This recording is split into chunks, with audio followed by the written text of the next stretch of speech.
In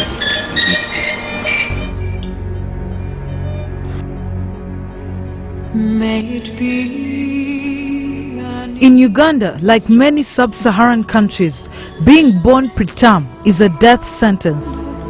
With the public healthcare system struggling to handle the adults, few invest in the resources needed to raise a preterm baby.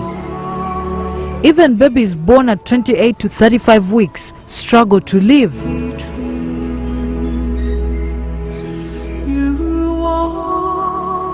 But born on the 21st of October 2014 at Kampala International Hospital, baby Eliana still lives on.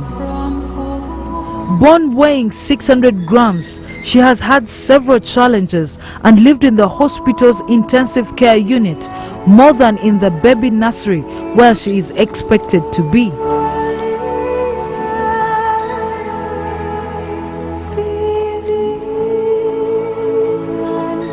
Baby Eliana has lived by the grace of God.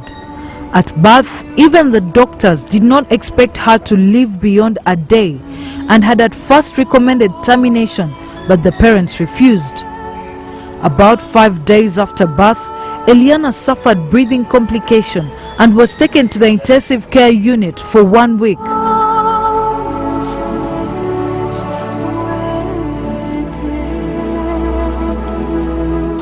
The baby was born, she actually had a very strong cry and everyone was surprised. So she was taken to the nursery and she was resuscitated, and that's when the care actually started. So we actually then thought that because her weight was very low, she was 600 grams, the hospital had not handled such a baby before, and they felt that she was really too premature. They didn't think she would live long, so actually we were cancelled again about it, and we decided to stretch on and see how far she would go. She had hardly been back in the nursery when she suffered an intestinal obstruction on the 13th of November, which was at first thought to be necrotizing enterocolitis and treated as such. On the 21st of November, it was discovered to be an obstruction and she had to be taken to theatre on the 22nd of November. All this while she was not feeding and continued receiving only fluids for another 3 days after surgery. She has since been in the intensive care unit. But keeping Eliana alive has not come cheap. While the parents, Dr. Joan Babland Wanyama and Mr. Wanyama Wanga, had been warned that the costs would be high, little did they know that they would hit $32,000, an equivalent of 80 million Uganda shillings, with at least another month to go.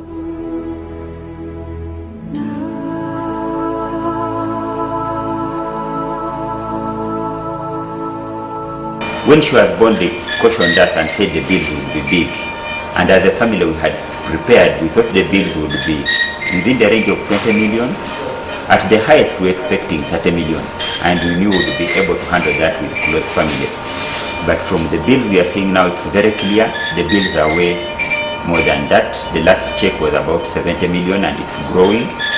And we are likely to stay here for another 1 month because she's only 800 grams now, and we cannot be discharged until she's at least 1.4, 1.5 kilos. So we are here at least for another 1 month, and that will most likely push the bill closer to 100 million by the growth curve which it will have. That's where we are appealing for an assistance that can be rendered in that direction. And of course, even after we go home, she's going to be a high-cost baby. There will be bills for continuous medical care and all the other necessities. Eliana has been under the care of the few neonatologists in Uganda. Dr. Yasa Abdullah says it's not easy raising these little babies. You need expensive equipment and highly trained specialists. Despite all of that, she's showing us full will to survive. She's not had any major complications. Of course, it's very challenging caring for this kind of a child.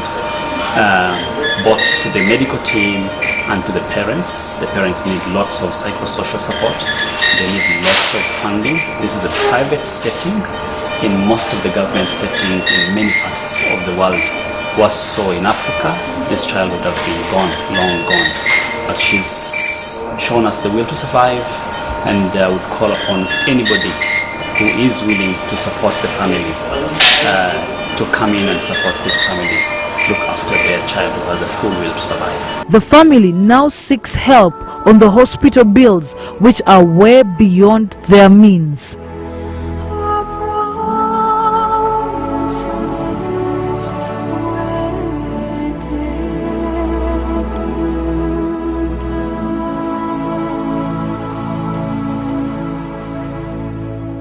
May it be the shadows call will fly away. May it be you just